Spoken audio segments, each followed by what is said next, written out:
Hi, I'm Lee Herbert and welcome to part 2 in this series of videos talking about my iPhone travel project. And in this episode, yeah, why not? In this episode, I want to talk to you about the camera challenges we faced and how we overcame those. So to begin this, to recap a little bit, we were shooting a pilot for a travel photography show, but we were shooting the whole thing on iPhones.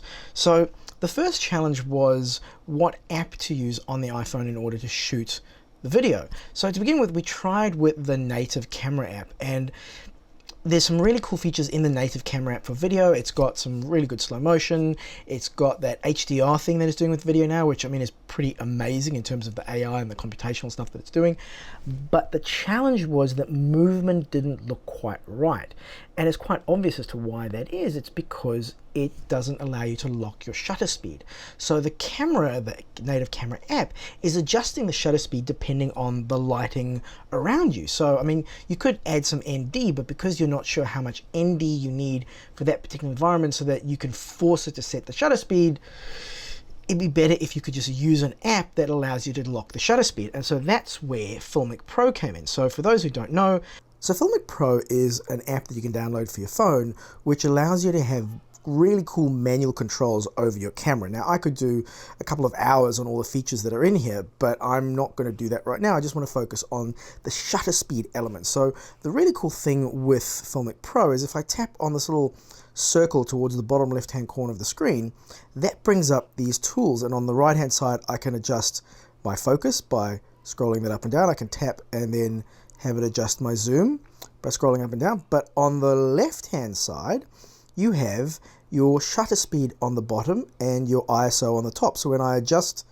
this, you can see that it makes my image darker or brighter and adjusts the shutter and the ISO depending on what I need. But what I can do is I can just tap on the shutter and lock it to a 60th and then allow my ISO to be adjusted with my shutter speed locked. And that's really, really important because the locked shutter speed allows me to control how movement looks in my video. Now, so you can lock your shutter speed, which is great. There's loads of other features in Filmic Pro. You can set your frame rates, you can set your audio inputs, which we'll come into when we get into the episode on audio. That's in another video. But so you can set your audio inputs, loads of cool things. But let's just focus on the frame rate thing here. You lock your frame rate. Well, now that you've locked your frame rate, that's great, but then how do you control the light coming in? Because what if you're shooting at 25 frames per second, you've locked your shutter speed, you lock your shutter speed to a 50th so that your movement looks right, you're getting the right movement blur in your video. But then how do you control the light coming in? Because if it's a really bright day, your shot's going to be blown out. Well, you can actually get ND filters for the iPhone. But there's a little caveat with that. So at the time of shooting, there's now some better solutions, but at the time of shooting, this was the best solution that we had, which is from Polar Pro. Now, technically, these ND filters are for the iPhone 10, not the iPhone 11. So when you pop them on your camera, they don't fit across all three cameras, but they fit across the zoom and the main camera, the main wide, not the ultra wide. And you're going to be using the main wide camera most of the time. Look, it's better than nothing, but from a convenience point of view, pain in the tush to use these. Let me show you why. So these are the ND. It's not variable. You change the ND by pulling them out and then popping them back in. And it's not really a very... you can kind of miss it, and it's not. And then really, I don't know what they were thinking. When you put them in the case, you can't see. Like you can see there, it says that it's ND8, but when you've got it in the case, the way that it fits in the case, that's upside down, so you can't actually see what ND it is. So imagine you're filming a documentary run and gun type thing, and you change, what a pain in the ass. So look, this worked in a pinch, but it really wasn't, I wouldn't use this if I didn't absolutely have to. So the other option is to get a variable ND, which, you're going to have issues with that, but it's going to be far less issues than having to stop and pull things out and do things, whatever. So there are now solutions to putting variable ND on an iPhone, but they weren't back then. But there are solutions if you're using a lens system. And that was another thing to look at, that we did want to also potentially use a lens system. Now, Moment is probably the best known lens system out there. I've used their lenses, they're great. I've found their quality of their cases to be, quite frankly, poor, because the way that it sort of connects via bayonet kind of a thing, so it clips in and bayonets in, and the area that you're clipping it in, it's like hard plastic, but it's hard plastic, and I've broken 2 cases just by putting a lens in and out, so it wasn't ideal. And then a friend of mine suggested Struman Optics, which is these guys. Now, Struman Optics, it's a screw-in lens, and they've got the same sort of lenses that Moment have. They don't have the anamorphic, but I didn't need anamorphic, so they've got your standard, I think this is your portrait lens. This is a 70mm equivalent. Then you've got the wide, which is an 18mm equivalent, and then they've got a macro. And a really cool thing on the macro, which I said to them they should have on all of their lenses, in the macro actually has a focus ring, so you can actually manually adjust the focus on the macro while using it, which is, I get it for photography, that's not that exciting, but for video, pretty darn cool. And the nice thing about these lenses is that they screw on, so they obviously have, a case for the iPhone 11 Pro, and you can just screw, take the back. Also, they come with a back cap. Moment, you have to buy the back caps. Now, cool, Moment back caps do sort of clip onto there and clip onto the front cap, so nice and convenient. You're far less likely to lose the back cap, but come on, guys, you can include that, really. For what you charge, you can include it. So you just screw this on, and there we go. We screwed that on. So that gives you an extra little lens. Then Struman Optics also make this adapter, which technically this is supposed to allow you to put on a little lens hood and a PL mount. So this allows you to circular polarizer. But what it also allows you to do is, if you get one of the little variable NDs, you use that adapter to then put the variable ND on the lens, which I don't have the adapter in there. I don't know what I've done with the adapter. You put the variable ND on the lens, and hey presto, you now have a variable ND on your phone. So that was the solution that we found, although I'm talking to Struman Optics at the moment to see if they can work out an adapter like this, which can go straight onto the case, so that I can use variable NDs on the iPhone without having to use a lens. So that solved the ND problem. The next little challenge that I faced was using the cameras on the phone. So doing test after test after test, here's what I found.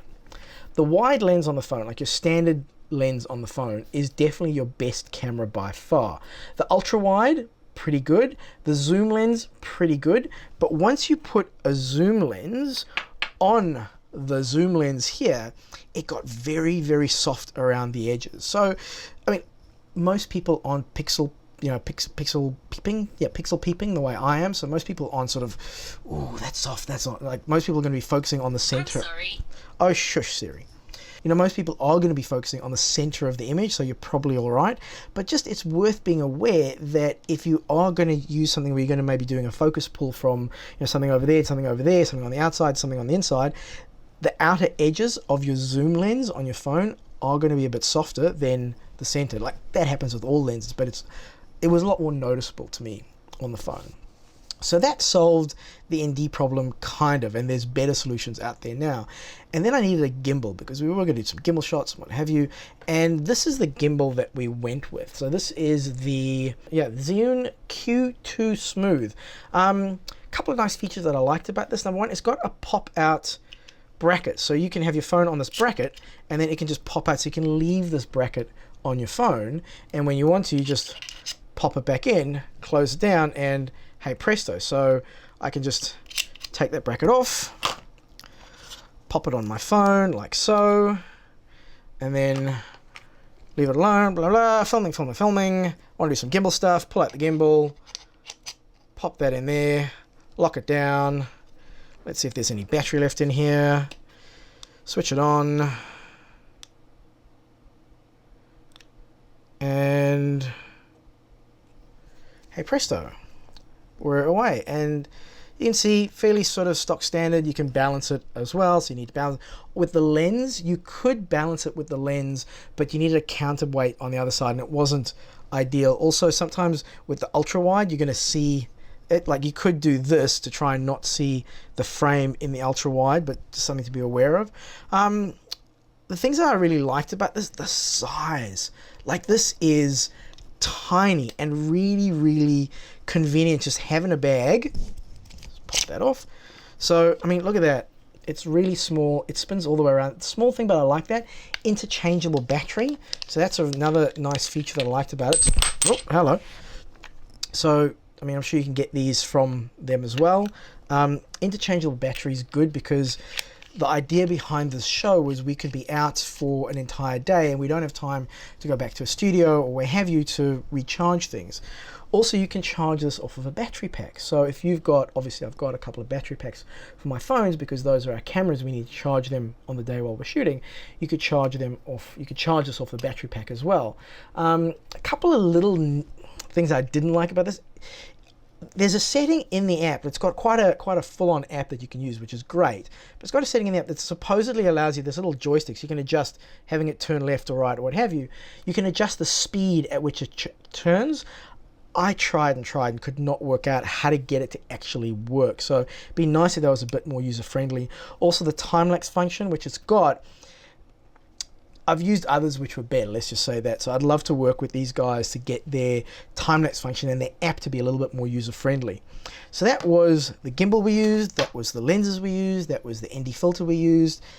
One of the great things I loved about shooting this project with phones is I normally shoot with really big cameras. I'm talking, you know, cameras the size of me almost, and those get a lot of attention. So anytime that you're out in public and you're shooting, people notice it, people react to it. And particularly with the concept behind this show, I didn't want that. I wanted it to be very natural, very organic, and like I got some dirty looks from some security guards a couple of times while I was shooting with my phone.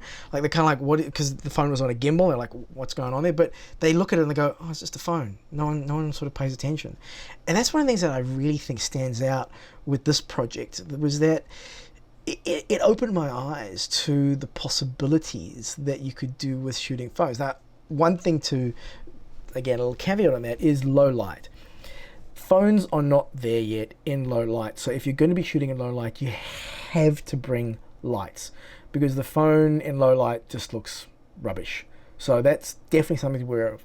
Another little gotcha that we had with a couple of crew members on the first day of shooting with this ND system is that you put the ND on and you forget that it's on, and then you go into a low light situation and you're adjusting your ISO and stuff, and you don't realize that you've actually put ND, so you've created a low light environment where you could have just taken the ND on and things would have worked a lot better. So a couple of gotchas there, but to summarize with this very rambling video, yeah, we use the iPhone 11 Pro, we use the Strumon optic lenses when we needed a lens, although most of the time we were just using the native lens on the phone, but it was nice to have these options if we needed them. Actually, where we really needed these was when we shot the back of the phone.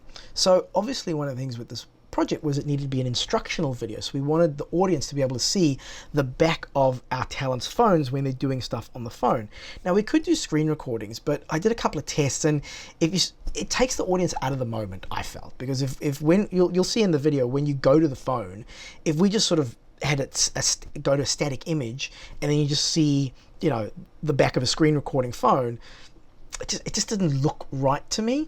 So I wanted to have it live in the thing, but the challenge with that, I'll play some B-roll that you can see, is that because the zoom lens on the phones, when you use the zoom lens, when you put the zoom lens on the zoom lens, if that makes sense, it's quite soft. And with this, you can't afford to have it soft because you need to be able to see what's on the screen like really nice and sharp in focus. So I would use the zoom lens on the wide lens on the phone, and that would then, you know, film that like that. But the challenge with that is then the other camera angle saw me in the shot, because in order to get close enough so the audience could see the back of the talent's phone, I was in the shot from the other angle. So we had to work out a solution to that. And the way we actually got around that was we just filmed everything twice. So all the tips videos, all the tip sections of this show were actually done twice, where we shot it once with 2 cameras from the front and then once with 2 cameras from behind, so we could focus on that. And we've, you know, done an editing to pull it all together.